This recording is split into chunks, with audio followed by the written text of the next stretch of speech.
అది హృదయ విదారకమైన దృశ్యం. విధి ఆడిన వింత నాటకంలో నిస్సహాయులైన ప్రజల దయనీయమైన ఆర్తనాదాలకు కరిగిపోని హృదయం లేదు.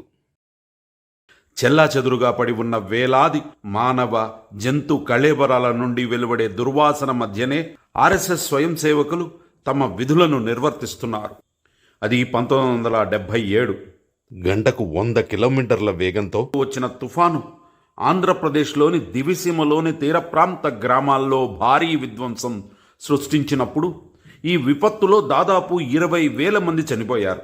10,000 మందికి పైగా నిరాశ్రయులయ్యారు. సముద్రం నుంచి సుమారు 30 అడుగుల ఎత్తున ఎగిసిపడిన అలలు దివిసీమ తీర ప్రాంత గ్రామాలను ధ్వంసం చేశాయి. దీంతో ప్రభుత్వం ఉలిక్కిపడింది. ఏం చెయ్యాలి, ఎలా చేయాలి, ఎవరు మాకు మద్దతు ఇస్తారనుకున్న పరిస్థితుల్లో రాష్ట్రీయ స్వయం సేవకులు ఈ సవాలును స్వీకరించారు. సంఘ ఆదేశం మేరకు దేశం నలుమూలల నుంచి స్వయం సేవకులు దివిసీమ చేరుకున్నారు. బురదలో కూరుకుపోయిన కుళ్ళిపోయిన మృతదేహాలను నీటితో కడగడం పెద్ద సవాలుగా మారింది. ఈ పని చేయడానికి ఎవ్వరూ సిద్ధంగా లేనప్పుడు స్వయం సేవకులు బాధ్యత తీసుకున్నారు. తుఫాను వచ్చిన 2 రోజుల్లోనే ఆంధ్రప్రదేశ్ తుఫాన్ బాధితుల కమిటీని ఏర్పాటు చేశారు. ఆ కమిటీ ఉచిత ఆహార పంపిణీ కేంద్రాలను ప్రారంభించి లక్షలాదిగా రొట్టెలను పంపిణీ చేసింది. గ్రామంలో నిర్మాణాత్మకమైన పనులు చేపట్టడానికి స్వయం సేవకులు వెనుకంజ వేయలేదు. గ్రామంలోని ఇళ్లను పునర్నిర్మించారు.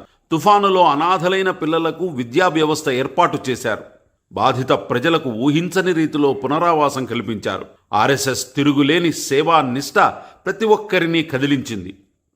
ఈ సేవల్ని చూసి మురిసిపోయిన సర్వోదయ నాయకుడు ప్రభాకర్ రావు నిస్వార్థ సేవ చేసినందుకు సంఘానికి కొత్త పేరు పెట్టాలంటూ ఆర్ఎస్ఎస్ అంటే రెడీ ఫర్ సెల్ఫ్లెస్ సర్వీస్ అన్నారు.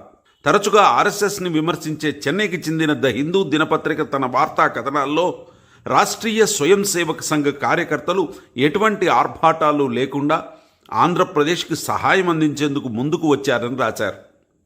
తమ నాయకుల పిలుపు మేరకు దేశంలోని నలుమూలల నుంచి వచ్చి తమ ఇళ్లకు దూరంగా ఉన్న ఈ ప్రాంతంలో సేవా కార్యక్రమాలు చేయడాన్ని తమ కర్తవ్యంగా భావించిన ఈ యువతీ యువకులే సహాయ కార్యక్రమాల్లో నిజమైన హీరోలు.